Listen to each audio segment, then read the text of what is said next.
You ever notice how every office, no matter how small, has its own little kingdom? Not a kingdom with castles and crowns, no, a kingdom with staplers and swivel chairs. The boss is the king, the managers are the dukes and knights, and the rest of us are the peasants farming the spreadsheets.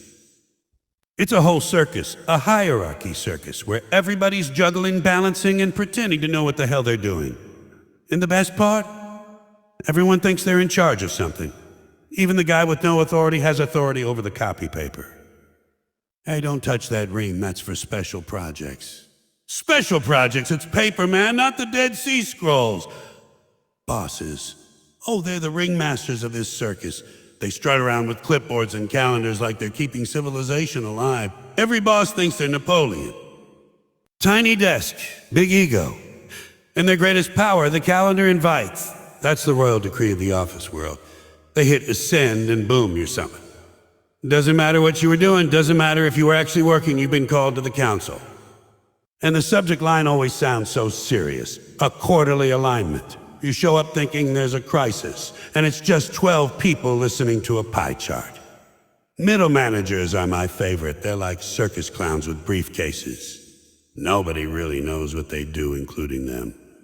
They walk around with that fake urgency, clutching binders, flipping through notes, saying things like, "We need to be proactive here." Proactive. As if the rest of us are sitting around being intentionally lazy. Middle managers live for buzzwords because they don't have any actual power. They can't fire you, they can't promote you, they can't give you a raise.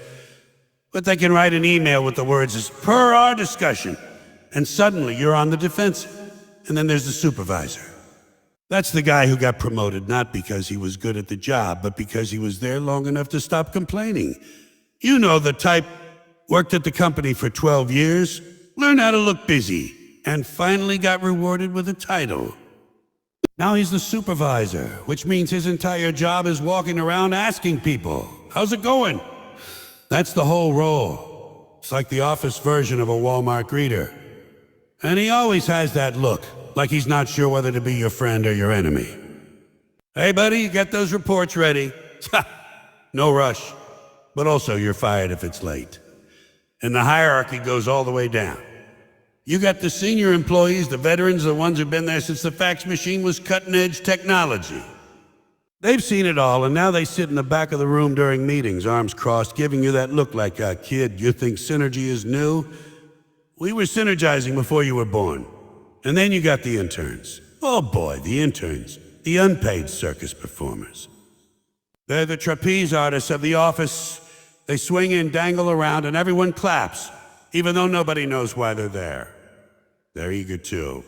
You tell an intern to fetch coffee, and they act like you just knighted them. "Yes, sir, coffee coming right up." They don't know yet that this is their whole career. Fetching things for people with fancier titles. And let's not forget the office suck-ups. Every hierarchy has them. The trapeze clowns who'll laugh at every joke the boss tells, even if it's not funny. Especially if it's not funny. The boss says, "So I told my wife, don't touch my stapler." And the suck-up laughs like he just heard the greatest joke in human history. Because in the office circus, laughter is currency. If you laugh at the boss's jokes, maybe you'll get an extra crumb of authority. But here's the beauty of it. Everyone in the hierarchy thinks they're fooling everybody else. The boss thinks the employees respect him. The manager thinks the team values his leadership. The supervisor thinks he's in control. And the intern thinks they're going to be promoted any day now. But everybody else sees the truth. It's like a magician on stage. You can see the wires, you can see the trapdoor, but you play along because, hey, you paid for the ticket. Now, part of the circus is the art of looking busy. That's a whole performance in itself. People don't work, they perform work. They shuffle papers, stare at screens, click the mouse a lot. Clicking the mouse is key. It makes you look like you're accomplishing something. You can be playing solitaire, but if you click fast enough, it looks like you're crunching data. And phones, oh, phones are the best props in the hierarchy circus. You hold the phone to your ear, nod a lot, say MMH, and suddenly you're important. Doesn't matter if the phone's dead, it's theater. An email is the other big act. The more people you CC, the more powerful you look. A real hierarchy pro knows that. You don't just email one person, you email 12. That way everyone knows you're looping in stakeholders. Stakeholders, that's circus code for people who don't care, but now have to pretend they do. And then you write your signature at the bottom with every possible title. Senior Associate Project Coordinator of Regional Development Operations, North. Now, by the time you're done reading it, you've forgotten what the email was about. Of course, the hierarchy always has the invisible ruler, the executive nobody ever sees. You know they exist because their name gets mentioned in hushed tones. Well, we'll have to run that by Mr. Johnson. Who's Mr. Johnson? Nobody knows. Nobody's seen him. Some people say he's in a corner office. Others say he lives in a yacht. All we know is he approves things, and if he doesn't approve, the whole project dies. He's like Bigfoot. Every office has a Bigfoot, and the hierarchy circus has its rituals of recognition. Employee of the month. Oh yes, the great honor. You get your picture on the wall and maybe a $10 gift card. $10 for selling your soul 1 hour at a time. And everyone claps, but inside they're thinking, oh, why not me? That's the circus, man. Keep the performers competing for peanuts and they'll keep dancing. The hierarchy is also about titles. Oh, titles are everything. You're not a secretary, you're an administrative assistant. You're not a janitor, you're a custodial engineer. Everyone gets a fancy title so they don't realize they're still mopping floors. It's all part of the show. If you put glitter on it, maybe they won't notice the dirt. And then there are performance reviews. Another act in the circus. They call you in, tell you how valuable you are, how you've exceeded expectations, and then hand you a raise that won't even cover a tank of gas. That's the hierarchy joke right there. They say you're a star, then pay you like an extra. But you nod, smile, and sign the paper because that's the script. That's the way the play goes. You ever notice in the hierarchy circus everyone spends half their energy managing optics? Not doing the job, not finishing the work, managing how it looks. You don't have to be good at your job. You just have to look like you're good at it. That's why you see people walking fast with a folder under their arm. They're not going anywhere, but if you walk fast with papers, people think you're important. That's why you hear people saying, well, let's table this, or let's align on this later. Those are magic tricks. Say a vague phrase and you disappear from responsibility. And the whole hierarchy is built on fear, not fear of tigers, fear of disappointment, fear of not looking busy, fear of missing an email, fear of not laughing at the boss's stapler joke, fear of being caught staring into space. And so the circus continues with everyone juggling their fears, walking the tightrope of office politics, and praying they don't fall into the net of unemployment. But here's the punchline, the real joke hiding in plain sight. All these bosses, managers, supervisors, and interns, all this hierarchy, all this circus, it's all temporary. Because when 5 o'clock comes, when the lights dim and the doors close, the circus packs up. The ringmaster goes home, the clowns take off their ties, the trapeze artists stop fetching coffee, and the elephants of middle management shuffle back into their SUVs. And tomorrow they'll do it all over again, pretending it matters. Because that's a circus, folks. That's the hierarchy. It's not power. It's not control. It's not leadership. It's just a bunch of adults in costumes, juggling jargon, walking tightropes of nonsense, and waiting for applause that never really comes. And if you can't laugh at that, you'll end up thinking the circus is real. You ever notice how the office is the one jungle where nobody swings from trees, but everybody's still fighting for bananas? You walk in, and the first thing you see isn't wildlife. It's a bunch of grown adults carrying coffee mugs like it's the sacred nectar of life. And it is. That's the only thing keeping them from climbing out the third-floor window and flapping their arms, hoping they'll harms, hoping they'll fly away from the meeting scheduled at 9:00 a.m. on a Monday morning. The coffee pot is the real king of the office. Forget the boss, forget the CEO. If the coffee machine breaks, civilization collapses right there in the break room. You'd see a pack of middle managers curled up in the corner whimpering like orphans. Think about it, the whole office day starts with rituals. Punching in, sliding a card. Signing a sheet acts like church. Only the priest is the time clock and the sermon is about being productive. Productivity, by the way, is the golden calf of the office world. Nobody knows what it means, but everybody worships it. We need to increase productivity. What does that mean? You want me to type faster? Not harder? Pretend to care longer. Productivity is a word bosses throw around, so they sound important while they sneak out for a 2-hour lunch. And meetings, oh, don't get me started on meetings. Meetings are where minutes are kept, but hours are lost. They drag you in, sit you down, hand you a donut so you won't complain. And then they talk about things that don't need to be talked about, by people who don't need to be there, for a purpose that nobody remembers 5 minutes later. You know it's true. They could send one memo, but no. Let's gather 12 adults in a room, close the blinds, hand out packets nobody reads, and watch a PowerPoint slide about the company's mission. The mission? The mission is survival, man. Paycheck, rent, groceries, that's the mission. But no, they tell you it's high innovation and a forward thinking. Forward thinking. Half the people in the room are thinking backward. Like, how do I back out of this job without losing my health insurance? And the cubicles, those little beige cages where dreams go to suffocate. They call them a workstations, like you're about to launch a rocket. No rockets, just a stapler, a phone, and maybe a picture of your family you haven't seen awake in 3 days. That's the workstation. They don't even call them desks anymore, they're workstations. As if the word will trick you into thinking you're doing something meaningful. You're not working on the cure for anything. You're filling out spreadsheets for a report that nobody reads, just so someone in a corner office can nod and say, "It looks good." You could fill that spreadsheet with the lyrics to old Elvis songs, and nobody would notice. Every office has the thermostat war too, always. Half the people are freezing, the other half are sweating. The guy in the tie says it's too hot. The lady in the cardigan says it's too cold, it's never right. Never. You'd think with all the technology in the world, they could figure out how to keep one building at a comfortable temperature. But no, it's the endless tug of war. One person sneaks over to the wall and cranks it down to 62. Another sneaks over later and cranks it up to 84.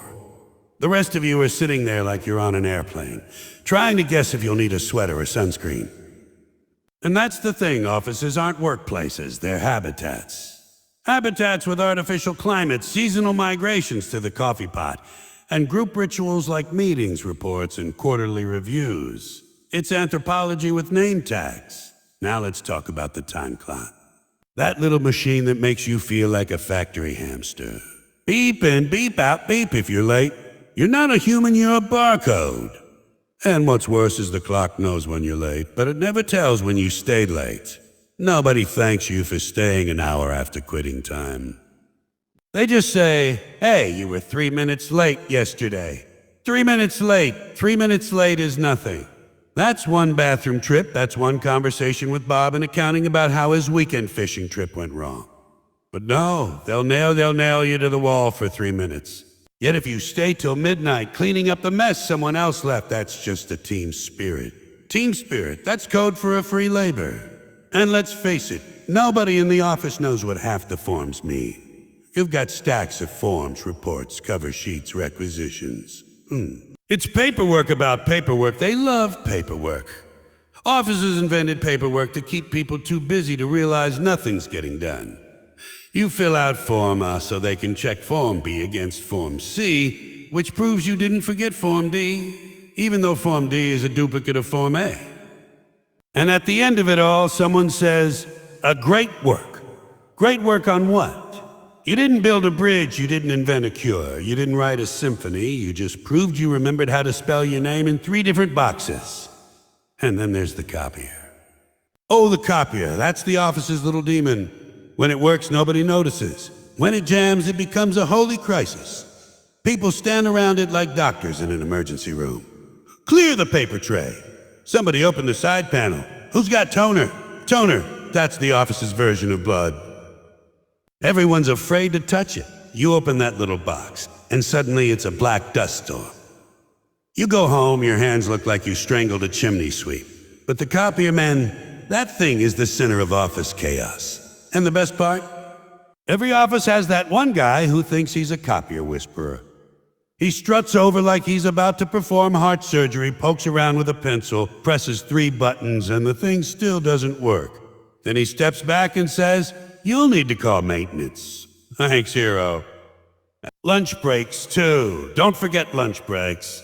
They're not breaks, they're scavenger hunts. 30 minutes to grab food, chew it, swallow it, and pretend you're not still hungry. And God forbid you bring food back to your desk. The whole floor smells like tuna for 6 hours, and now everyone hates you. Offices are full of silent hatreds like that. Nobody says a word, but they all know who microwaved fish. And then there's the fridge. Oh, the office fridge, archaeological dig site of the modern age. Open it up, you'll find yogurt cups from the last administration. Tupperware filled with mysteries of science, and always somebody's a clearly labeled sandwich that someone else already stole. Every office has a sandwich thief. It's like a rite of passage. And don't you love how everyone suddenly becomes religious about their desk supplies? Somebody borrows a pen and it's like they robbed Fort Knox. Hey, that's my pen. I bought that pen myself. Yeah, relax, Picasso. Nobody's stealing your masterpiece. It's a bit, costs 10 cents. But in the office world, pens and staplers are sacred artifacts. And staplers, man, they disappear like socks in a dryer. Nobody knows where they go, but they're always gone when you need one. Office bathrooms, now there's a comedy show all by itself. They're supposed to be places of relief, but they're just more stress. Too many stalls, not enough stalls, doors that don't lock, sinks that don't work, soap dispensers that squirt out one sad bubble. And always that one person who treats the bathroom like their personal library. They sit in there forever. What are you doing in there, writing your memoirs? Meanwhile, 3 people are lined up outside, dancing like 5-year-olds who drank too much juice. And don't think I forgot about birthdays in the office. The forced celebration of another year you'd rather not count. We signed a card. We got cake. Cake that tastes like cardboard with frosting. And everybody gathers around, sings a song, claps their hands, then immediately runs back to their desks because God forbid you lose 3 minutes of a productivity. But you can't skip it. If you skip the birthday, you're the office Grinch. And the worst part? You never get to eat cake in peace. Somebody's always standing there asking about deadlines while you're trying to swallow icing. And let's not ignore the great religion of office life, email. The inbox is the shrine. You check it, worship it, pray it doesn't explode. Emails about meetings, meetings about emails, reply, alls that don't need replies. Harper, my last email. That phrase alone is pure passive-aggressive poetry. It means, hey, idiot, I already told you this. And a let's circle back. That means I've got no idea what we're doing, so let's just keep talking until somebody quits. That's the jungle, folks. Not vines and lions, but coffee mugs, cubicles, copy machines, and conference calls. Rituals everywhere, like little dances we all do to keep the illusion alive. That this place, this office, is the center of the universe. But you know, and I know, it's not the center of anything. It's a holding pen for adults waiting for 5 o'clock. And that's the beauty of it. The comedy is right there, in the ritual and the nonsense, in the everyday circus of paperwork and passwords, printers and post-its. Because if you don't laugh at it, you're gonna cry. You ever notice the office has its own language? I don't mean English, French, or Spanish. I mean that bizarre dialect known as a corporate speak. It's not communication, it's camouflage. You go to work thinking you know the language. Then the minute you sit down in a meeting, suddenly it's like you're in a foreign country where everybody talks, but nobody says a damn thing. They use phrases like a synergy, a circle back, a low-hanging fruit. Low-hanging fruit. What the hell are we, monkeys in a tree? They say it with a straight face, too. We need to focus on the low-hanging fruit. I thought we were selling insurance, not harvesting bananas. Corporate people love words that sound important but mean absolutely nothing. And let's leverage our assets. Leverage. It sounds like they're building a catapult. What they really mean is, we have no new ideas, so let's just repackage the old ones and hope nobody notices. And they love to say, going forward. Ever hear that one? Going forward, we'll need to align our priorities going forward. As opposed to what? Going backward, standing still, falling down. Why don't you just say it from now on like a normal person? But no, going forward sounds futuristic, like we're all boarding a spaceship to the land of buzzwords. And a touch base. God, I hate that one. Let's touch base. Touch base. We're not playing baseball. We're sitting in a conference room with fluorescent lighting and stale muffins. Nobody's rounding third base here, Karen. Relax. And you can't escape it. These phrases are contagious. You hear them every day, and pretty soon they sneak into your own vocabulary without you even realizing it. One day you're a regular person. The next day you're saying, let's drill down into the data like you're part of an oil company. Drill down. What happened to look closer? Too simple, huh? Gotta sound like you're working with heavy machinery instead of Excel. The funny thing is, nobody even knows what half these words mean. They just nod like zombies. Somebody says, we need to optimize cross-functional integration, and everyone nods. Nobody wants to be the guy to raise his hand and say, what the hell does that mean? Then you look like the idiot. So instead, everyone nods, scribbles notes, and hopes it never comes up again. That's the secret of office life. The less you understand, the more you nod. If you nod enough, people think you're smart. And have you noticed how everything is an e-solution now? There are no products anymore, only solutions. You can't just sell a chair, it's an ergonomic seating solution. It's not a phone, it's a communication solution. Paper clips. A document fastening solution. It's never what it is, it's always a solution. But here's the problem. If everything's a solution, then what's the problem? Nobody knows. They just keep solving imaginary problems with real invoices. And don't get me started on best practices. That's the office religion right there, best practices. As if there's one perfect way to send an email. We follow best practices here. No, you don't. You follow what the boss told you last Thursday, which was completely different from what he told you the Thursday before. Best practices are just the practices that got written down first. But it sounds official, so everybody bows down, and you'll hear people talk about it thinking outside the box. You ever notice the people who say that are always the ones who live deep inside the box? They've built a little condo in there, decorated it with synergy posters, and they're peeking out to tell you to get creative. Thinking outside the box is just code for a come up with something new, but not too new because then it might scare the shareholders. There's also this obsession with moving the needle. Well, we really need to move the needle on this project. Move the needle. Sounds like you're a DJ scratching records at a nightclub. What it really means is, we have no idea if this is working, but if we use a metaphor, maybe you'll think we do, and then they throw in actionable insights. That's another favorite. As opposed to what inactionable insights. Imagine if someone actually said that. We learned something, but you can't do a damn thing with it. Thanks for coming to the meeting. And meetings are where the language really shines, because meetings are plays. Full productions. Everyone has their role, their lines, their props. The PowerPoint is the script. The charts are the scenery, and the language, oh, that's the dialogue. That's what keeps the whole circus rolling. Nobody ever just says, oh, we're behind schedule. No. They say, oh, we're experiencing a slight bandwidth challenge. Bandwidth! You're not the internet, you're a guy with too many tasks and not enough time. When the project is failing, they don't say, it's failing. They say, we're pivoting. Pivoting. Like ballerinas and tutors twirling around the disaster. Even bad news gets a shiny coat of corporate paint. You don't get fired, you get it downsized. Or right-sized. Right-sized. Like there's a perfect size for misery. They don't cut your job, they transition your role. They don't close the office, they restructure the footprint. It's never the truth, it's always a costume. And the way they pile words together, man. It's like poetry, if poetry were written by robots. We're leveraging our core competencies to unlock scalable synergies and drive impactful outcomes. But what does that mean? Nothing. Absolutely nothing. It's air dressed up as language. But in the office, it's treated like scripture. Somebody says that nonsense in a meeting, and everyone nods like they just heard wisdom from the mountaintop. They're not thinking, they're hypnotized. And here's the kicker. Nobody ever admits it. Nobody says, this is ridiculous. Because everyone's afraid of being the odd one out, so the language lives on, passed from meeting to meeting, memo to memo, until the whole place is speaking gibberish fluently. It's a cult with coffee breaks. Now, let's look at the email side of this language. Oh boy, email. Email is where corporate theater becomes corporate literature. Entire novels written about nothing. You get a message that says it's just looping you in here.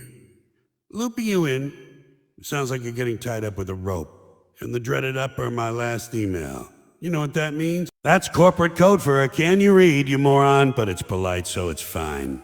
And people sign off with the best regards, or like they're writing letters from the Civil War. Best regards. Say goodbye, or the classic. Please advise, what are you, the king? Just ask your damn question. And the reply alls, don't even get me started on reply alls. One person hits reply all by mistake, and suddenly 50 people are trapped in an endless chain of a thanks. I got it. Will do. It's like being stuck in a room where everyone's just nodding at each other for eternity. And when someone doesn't know what they're talking about, they hide behind slides. PowerPoint, the great mask of ignorance. They put up 15 bullet points, 3 pie charts, and a stock photo of people shaking hands. Suddenly, it looks official. But it's still nonsense. They could put up a slide that says, we're all doomed, with a bar graph, and half the room would say, that's a strong insight. That's the comedy of it all. The office is a stage, the people are actors, and the language is the script. Only the script isn't Shakespeare. It's gibberish with a tie-on. People walk around every day speaking this corporate Esperanto, and nobody notices that they're not actually saying anything. It's all smoke and mirrors, all costumes and catchphrases, all theater dressed up as business. And that's why you gotta laugh at it. Because if you don't laugh, you'll start believing it. And once you believe it, you're trapped in the play forever, waiting for your cue to say, let's circle back on that. You ever notice how every office in the world, no matter where it is, no matter how big or how small, somehow manages to create this giant circus of hierarchy? You walk in on your first day and it's like entering a carnival where nobody told you the rules. There's a ringmaster, a bunch of clowns, some trained animals, and you're the poor guy juggling flaming spreadsheets in the corner. And the best part is, nobody admits it's a circus. They all pretend it's serious, like you're saving civilization by filing expense reports. It's not an office, it's Barnum and Bailey with cubicles. The bosses, man, they're the ringmasters.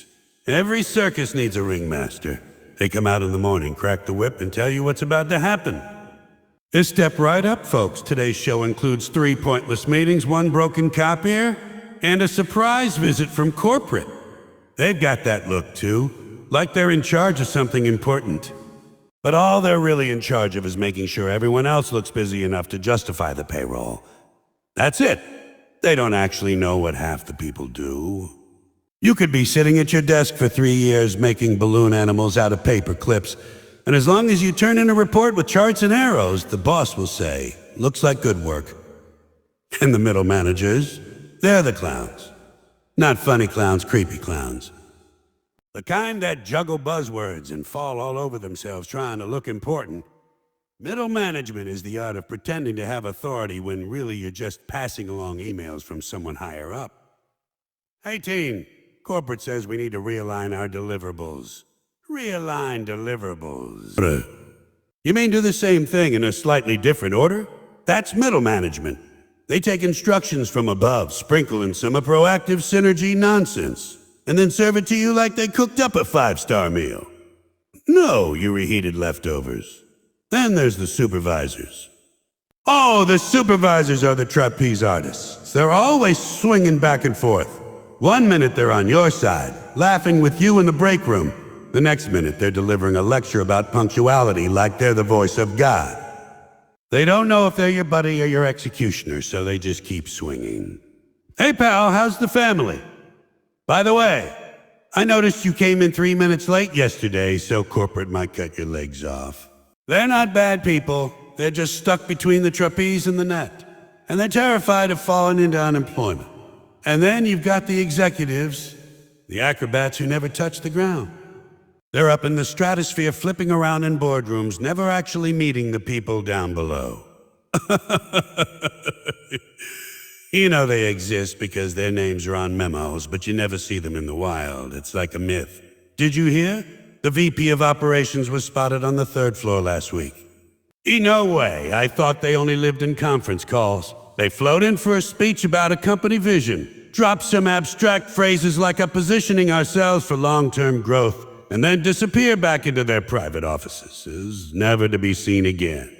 And then the interns, the tightrope walkers. Poor kids walking a thin line, scared to death, trying not to fall. They're terrified of making a mistake, terrified of asking questions, terrified of using the bathroom too long. And the funny thing is, nobody takes them seriously. You tell an intern to make photocopies, and they act like they've been entrusted with the nuclear codes. I won't let you down, sir. Relax, kid. It's just toner.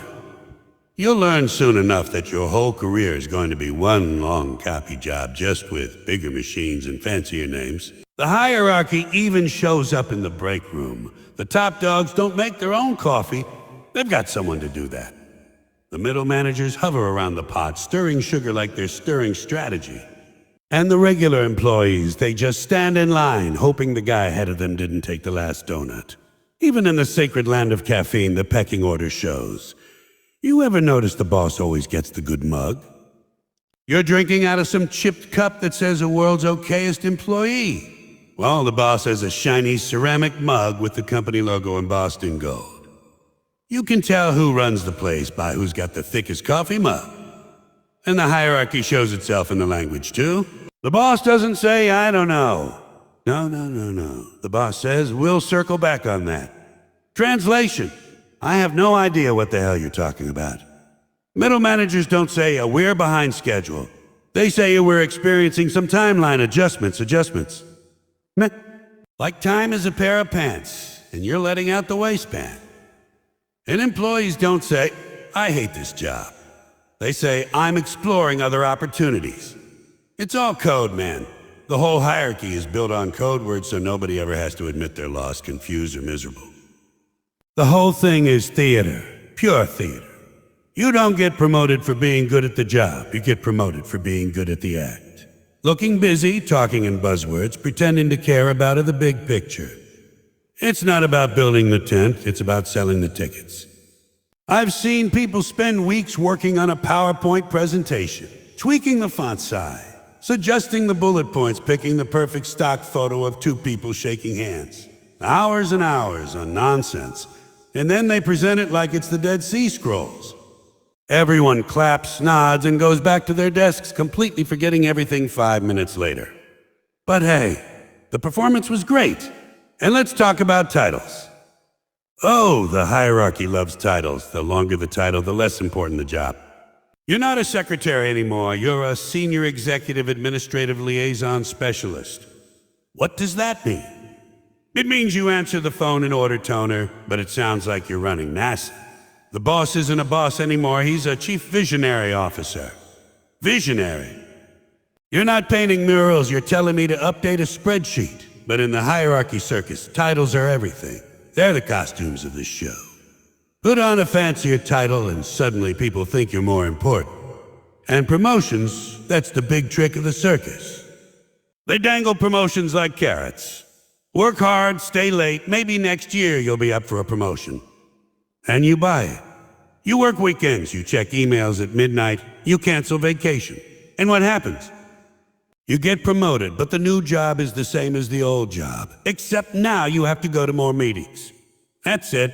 Same desk, same chair, same coffee, but now you have to manage someone, which really means you're responsible for their screw-ups too. Congratulations, you've been upgraded from clown to assistant ringmaster, and performance reviews. Oh, that's another circus act. They call you in, tell you how much they value your contributions, and then hand you a raise that won't even cover a tank of gas. We see you as an integral part of the team, which is why we're giving you this generous 2% raise. 2%? That's not a raise, that's a rounding error. And you smile, nod, and shake their hand. Because what else can you do? That's the hierarchy, man. It teaches you to say thank you for crumbs. And you know what else is part of the circus? The art of walking fast with a folder. That's the universal sign of importance. If you walk fast through the hallway with a folder tucked under your arm, nobody stops you. They assume you're on your way to do something vital. You could be heading to the bathroom, but if you look urgent enough, people think you're a hero. Same with phone calls. Hold a phone to your ear and say, a lot, and suddenly you're indispensable. The office is full of people talking into phones that aren't even connected. It's all props. It's all theater. And the hierarchy even has its own legends. Every office has that mysterious executive nobody's ever met.